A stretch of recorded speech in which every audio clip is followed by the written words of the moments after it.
ایک مرتبہ سید عالم صلی اللہ تعالی علیہ وسلم ایک جگہ تشریف فرما ہے. حضرت جبریل آئے.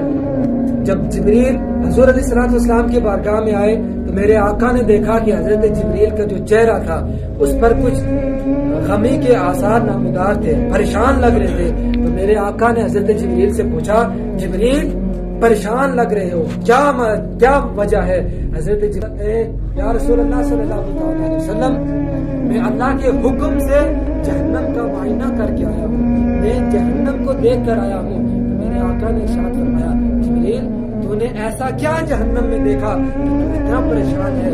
حضرت جبریل عرض کرنے لگے, یا رسول اللہ صلی اللہ تعالی علیہ وسلم, میں نے دیکھا کہ جہنم کے 8 درجے ہیں. کتنے؟ 8 درجے ہیں. اللہ رب العزت اس جہنم کے 8 درجوں میں سب سے نیچے والے جہنم میں اللہ مشرکین کو ڈالے گا, سورج پوجا کرنے والے کو, اس کے اوپر چاند کی پوجا کرنے والے, عروج کی پوجا کرنے والے, ایسے ایسے. جب لائٹ کا درجہ بیان کرنا تھا حضرت جبریل خاموش ہو گئے. حضور علیہ الصلوۃ والسلام نے ارشاد فرمایا, جبریل خاموش کیوں ہو گئے؟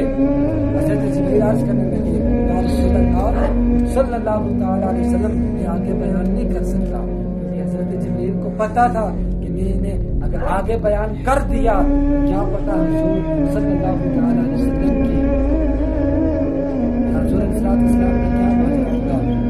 حضور علیہ السلام نے ارشاد فرمایا, جبریل بیان کرو, تو آپ نے سب سے اوپر والے درجے میں کیا دیکھا؟ تو حضرت جبریل عرض کرنے لگے, یا رسول اللہ صلی اللہ تعالی علیہ وسلم, میں نے سب سے اوپر والے درجے میں نے آپ کی امت کے گنہگار لوگوں کو دیکھا.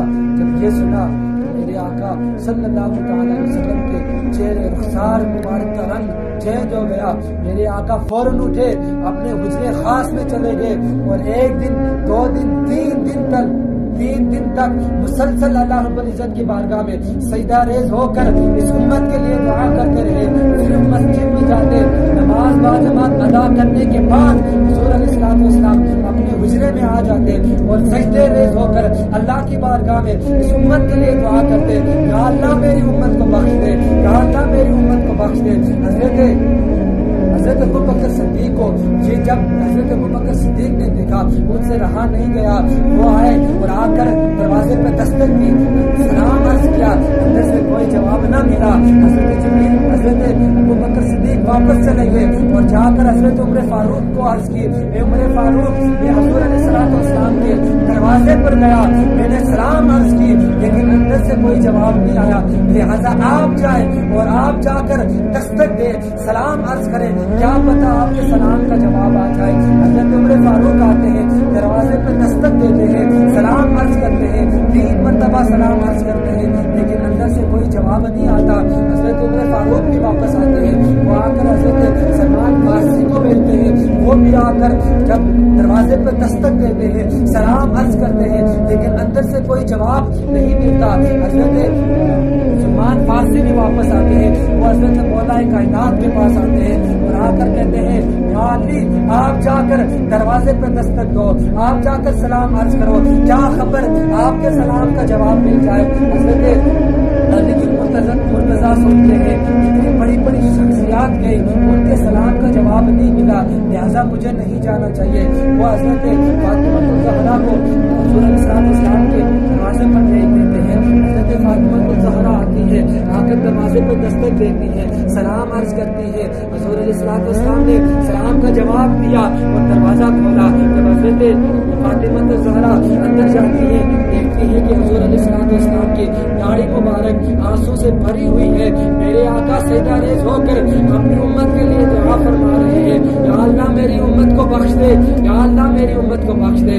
جب حضرت فاطمہ الزہرا نے یہ دیکھا اور کہا, یا رسول اللہ صلی اللہ علیہ وسلم, آپ نے یہ اپنی کیا حالت بنا رکھی ہے.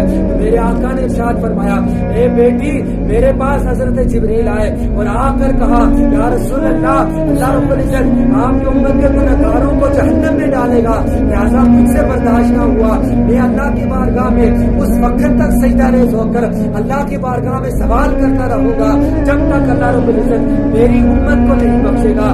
اتنے میں رب کا جواب آتا ہے، رب فرماتا ہے وَلَا سَوْفَ يُؤْتِيكَ رَبُّكَ فَتَرْضَىٰ، سبحان اللہ، ہم آپ کو ان قریب ہم آپ کو آپ کی امت کے حق میں راضی فرما دیں گے۔